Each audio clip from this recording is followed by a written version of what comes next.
भारत और पाकिस्तान की डीजीएमओ की 14 वर्ष के बाद आज पहली बैठक। प्रधानमंत्री मनमोहन सिंह और पाकिस्तानी प्रधानमंत्री नवाज शरीफ तनाव कम करने के लिए 3 महीने पहले इस तरह की बैठक करने पर सहमत हुए थे। एम वीरप्पा मोइली ने आज पर्यावरण मंत्रालय का भी पदभार संभाला। पदभार संभालने के बाद मोइली ने कहा कि उनके दोनों मंत्रालयों पेट्रोलियम और पर्यावरण मंत्रालय में किसी तरह के हितों का टकराव नहीं है। भारत की वरिष्ठ राजनयिक देवयानी खोबरागड़े की गिरफ्तारी के मामले को सुलझाने की कोशिशें जारी हैं। संकेतों के मुताबिक इस मसले पर भारत और अमेरिका के बीच गतिरोध कम हो रहा है। राजनयिक देवयानी को न्यूयॉर्क की अदालत में पेशी से छूट मिली।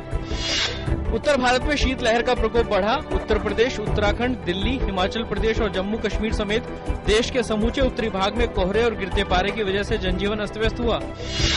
शुरुआती कारोबार के दौरान शेयर बाजार में देखी गई बढ़त। सेंसेक्स 56 अंक की बढ़ोतरी के साथ 21,157 पर खुला।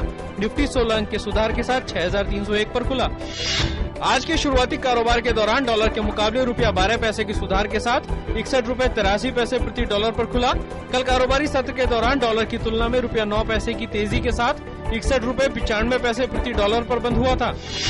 मिस्र के काहिरा में पुलिस मुख्यालय की एक इमारत में हुए धमाके में लगभग 2 दर्जन से ज्यादा लोग मारे गए। घटना में 100 से ज्यादा लोग हुए घायल। राजधानी काहिरा के उत्तर में नील नदी के डेल्टा में बसे शहर मंसूरा में हुए जबरदस्त विस्फोट के कारण इमारत के एक हिस्से को नुकसान पहुंचा।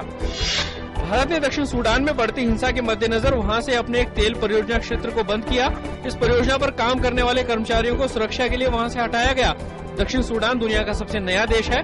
वहाँ स्थानीय गुटों के बीच लड़ाई छिड़ गई है। क्लाशनिकोव राइफल का आविष्कार करने वाले मिखाइल क्लाशनिकोव का हुआ निधन। वे 94 साल के थे। मिखाइल क्लाशनिकोव को अंदरूनी रक्तस्राव की वजह से नवंबर में अस्पताल में भर्ती कराया गया था। भारत में 24 दिसंबर को राष्ट्रीय उपभोक्ता दिवस के रूप में मनाया जाता है। इस दिन वर्ष 1986 को उपभोक्ता संरक्षण अधिनियम 1986 लागू किया गया था। मशहूर गायक मोहम्मद रफी की आज सालगिरह। अपनी आवाज से दर्शकों के दिलों पर राज करने वाले रफी का जन्म 24 दिसंबर 1924 को अमृतसर के निकट कोटला सुल्तान नामक गांव में हुआ था। नाचे रे गिरधर की मुरलिया बाजे रे।